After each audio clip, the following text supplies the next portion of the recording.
Welcome to my channel. My name is Sarush, and in this video I'm going to talk about the Xbox Series X that I got a few weeks ago and also compare it to a digital PS5 that I got when it first came out. So a few weeks ago I sold my PS5 and picked up this Series X.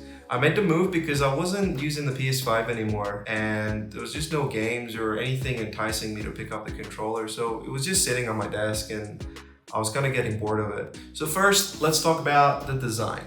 Cue the memes. No, but seriously, I love the fact that Microsoft decided to embrace the meme, but they came up with the whole fridge thing.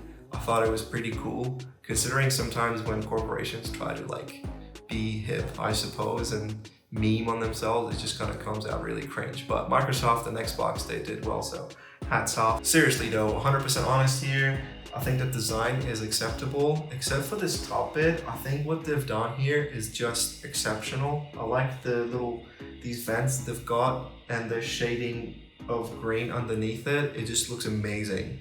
I like what they've done with that. The overall design isn't anything crazy. It's not anything out of this world. It's very simple, black box, fairly bulky and heavy, which is a nice change from when I had the PS5. I used to get a bit worried when I had it set up right on my desk. I used to get worried when my cat would walk past it. I always would think that it's gonna fall over or something.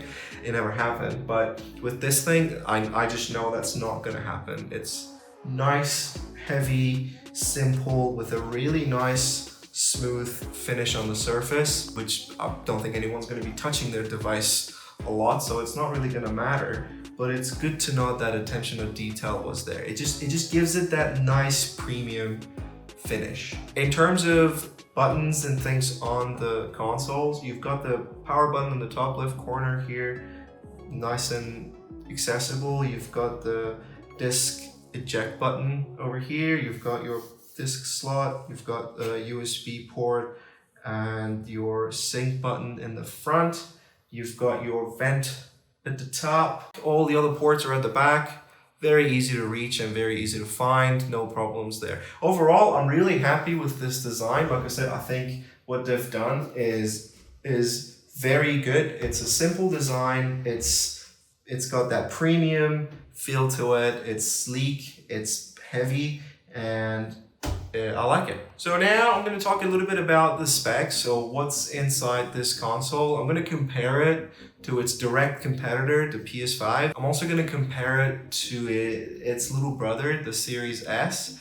And just for a little perspective, I'm going to compare it to the last generation Xbox, just so we can compare and see what sort of performance we should be expecting out of this thing. So we can see the specs on the PS5 and the Series X are fairly similar.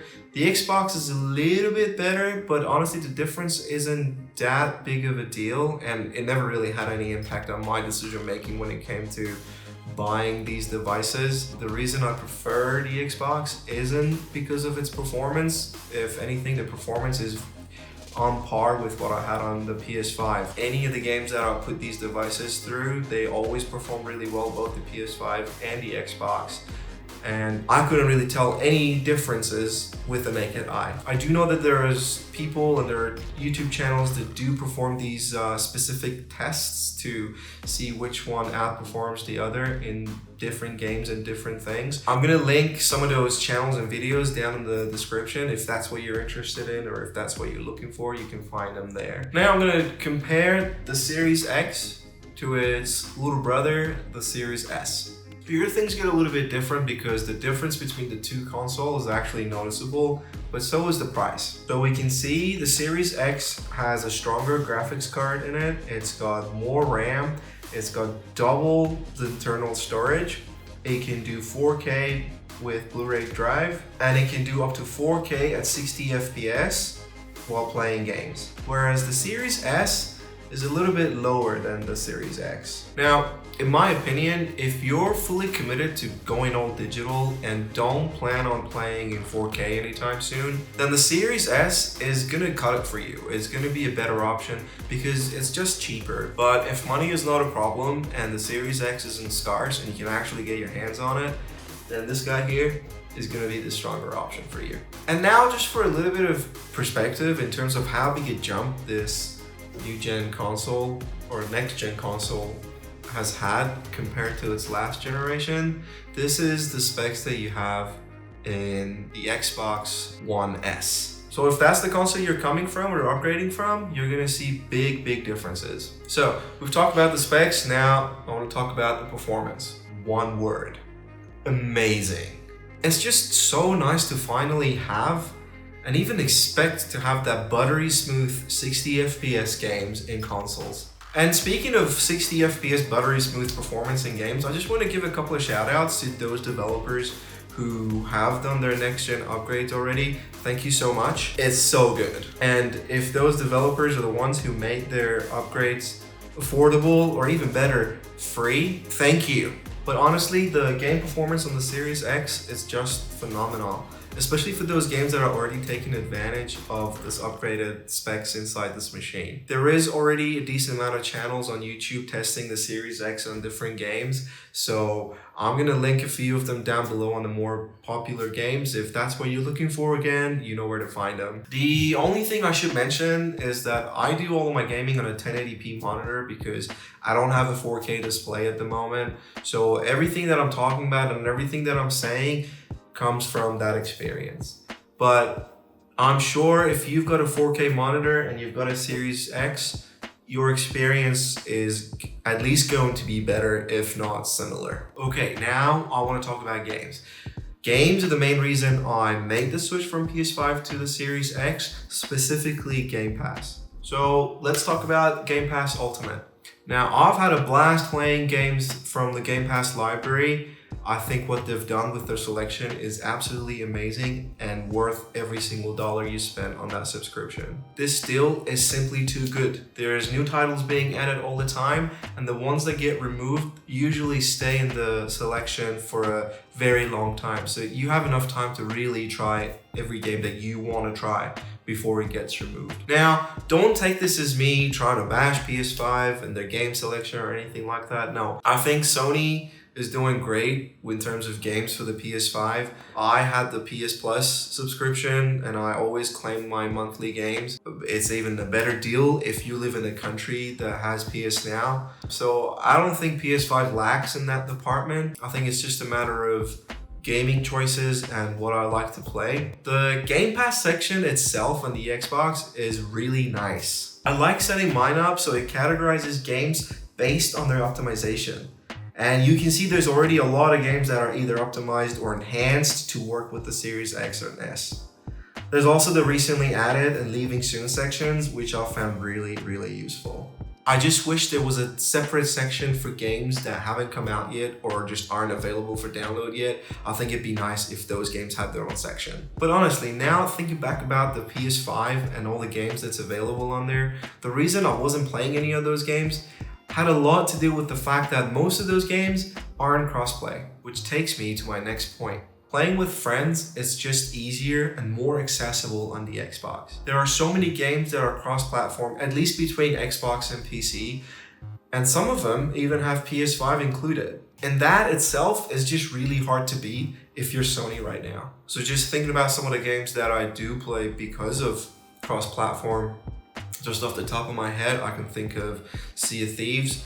That was probably the main game that really encouraged me to switch from PS5 to Xbox because I wanted to play Sea of Thieves with my girlfriend. I loaded it up on my computer, on my laptop, and I just wasn't happy with the way it looked. I looked at my PS5, I wasn't using it, and I thought to myself, I have a $750 console sitting on my desk, and I'm using my laptop to play games. Why am I doing this? And just to enforce my opinion a little bit more here, I'm just gonna read off of this list of 17 games that support crossplay on Game Pass. So you got Among Us, Crackdown 3, Deep Rock Galactic, Gears of War 4, Gears of War 5, Halo, the Master Chief Collection, Halo Wars 2, Minecraft Dungeons, No Man's Sky, Power Rangers, Rocket Arena, Sea of Thieves, Streets of Rage 4, Terraria. You just have more options on the Xbox. That's the point that really got me to switch. I had more options playing games with my friends, playing games with my girlfriend on the Xbox. Next, I want to talk about backwards compatibility. Right now, both the consoles have been out for about 6 or 7 months, probably a little bit more than that. Both of them seem to be on level ground when it comes to how many games are backwards compatible with them. When I had the PS5, I never had any issues with any of the downloaded games because I had the digital version, so I didn't have access to disc games, but all the downloaded games that I had on the PS5 worked beautifully, no problems whatsoever. It's the same with this guy over here as well. No problems with backwards compatibility whatsoever. Just as a reference point though, if it's something you're looking for, I'm gonna put a link down in the description. It's got a list of all the backwards compatible games that you can play on the Xbox. So if that's what you're looking for, you know where to find it. So next, I want to talk about the controller. This is a very comfortable controller. I really like it. The buttons are particularly nice. They're tactile and they're very clicky. It's really nice and comfortable and sturdy to hold. I do come from a PS5 controller, so I can compare the two, and honestly I can say that PS5 controller is a little bit more comfortable to hold, especially when you've held it for a really long time. But overall, I do prefer the Xbox controller because it just feels a little bit nicer. It's just the buttons and how nice and comfortable they are and how clicky they are. I do prefer them. The left and right sticks are really good. They're nice to push, and controlling your characters with them just feels really great. The bumper keys are also very nice. It really feels awesome pressing them. You can definitely feel it with a nice little tick once it's pressed. The X, Y, B, and A buttons are also really good. They're, like I said, nice and tactile, and it feels great when you press them. They're really clicky. The middle buttons are the same. I like the options you have in the middle. They're nice and simple, and only the essential stuff is there, which is always great. I like simplicity. I like the fact that I can also put the AA batteries in here, or I can pick up a cheap rechargeable battery from Amazon or eBay, and they last a very long time. So definitely a winner. So in the next section, I'm going to talk a little bit more about the software inside the Xbox Series X. So not the games, but the software that you have while going through the menus and different options in the Xbox. So first, I'm going to start with grouping with people and your friends. My opinion, honestly, is that the Xbox does a better way of helping you group with your friends and random people. It's just an easier way of doing what you want to do, which is the general sort of theme when it comes to navigation and finding your way around the Xbox menu. I just remember on the PS5 a few times when I played games with other people, after we'd finish playing games and we'd said our goodbyes, there was always this really awkward few minutes of just silence while everyone was just really trying to figure out a way to get out of the group chat. With the Xbox, I find that it's just super easy to just find a person you want to play with, join a party, invite them to your party, or if you want to voice chat in game, you can switch to voice chat in game. They've made it very easy to really socialize with your friends and family if that's what you're getting yourself into. Although I gotta say, I am a little bit jealous of PS5 getting Discord on board for their communication. I really hope Sony don't butcher this because Discord is amazing. Please, Sony, don't mess this up. And while we're on the subject of playing with friends and grouping with other people to play games with, Xbox actually has a really nice little feature that helps with this. It's found in the looking for groups section, and I just wish that this was a little bit more easily accessible, because if more people knew about it, I think that a lot of people would use it more. I've found myself using it a few times now. I'm not a big multiplayer guy anymore. I play more sort of solo driven story games, but I do play some multiplayer games every now and then again, and I did actually use this feature a few times and it was really easy. The next thing I want to talk about in terms of the software in this thing is capturing game footage and sharing it. On the Xbox, it's number one, really easy to capture what you want to capture or take a screenshot of what you want to screenshot. And number two, which I think is even more important, is how easy it is to share that stuff with whoever you want to share it with. It's literally a matter of tapping the share button on the controller, and then automatically, by magic, my footage gets sent to the heavenly clouds of Xbox, and then I can just download it onto my phone and share it with whoever I want to share it with. The only thing I can say that really bothers me though is the fact that you can record your voice or your voice chat with your friends. I looked this up because I was just very surprised that Xbox doesn't have it. I thought that might be something that, you know, they'd want to include, but there's no way around it. You can't do it unless you want to broadcast your footage onto Twitch and then upload your work onto YouTube and then share it with friends and family or whoever you want to share it with. There is no direct way of recording your voice in your captured footage. I don't understand the reasoning behind it, but I've just got to say my opinion. I think that feature needs to be added into this little beast of a console. Next, I want to talk about ease of use. Now, from what I've read and what I've heard, the Xbox software isn't too different from what they had on the last gen. So if that's where you're coming from, then you already know how things generally work on the Xbox. I came from a PlayStation, and honestly, it's been a delight to use the Xbox system. Everything is snappy, the navigation makes sense. Everything is where you'd expect it to be, and it's a big plus for me. I really like it. Next, I want to talk about options and settings. The settings menu is great. As I've said before, it's very easy to navigate just like the rest of Xbox. Things are generally where you'd expect them to be. It makes sense. Just one little thing that I would like to highlight here. It's a neat little feature that Xbox has included in their software. I think it's just amazing. Basically, you get Xbox to remind you if you want every half hour, every hour, or hour and a half, or 2 hours, just reminders to let you know that you have been playing a game for that long. And you take it as you wish. You can take that as, oh God, I gotta go do something, but I just think that's amazing. I didn't have this feature on the PS5, and honestly, I didn't even think that I might appreciate something like this. And I was really surprised to see it actually on the Xbox, because I was sort of under the impression that these corporations never want you to get off of their devices and they want you to stay connected, playing 24/7. So it's really nice to see that Xbox and Microsoft are caring about your health to the point where they're happy to give you reminders to take a break. Next, I'm gonna complain and whinge about a couple of things that I don't really like about the software. So this is what I call the useless stuff. I don't know why they're there. I don't understand the thinking. I don't use those things. I don't know anyone who would use them. I don't know, maybe you think different. Maybe you think those things are useful. If they are, can you please let me know in the comment section below why they're useful, why you use them for. First, this entertainment section. I mean, it's just advertising and I'm not interested.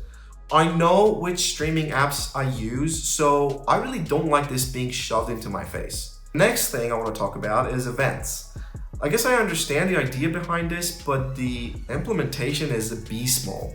I never look at this, and honestly, I don't know anyone who uses it. Friends and community updates. You know, I suppose if you're deep into engaging with the gaming community on Xbox, then you'd probably love this part.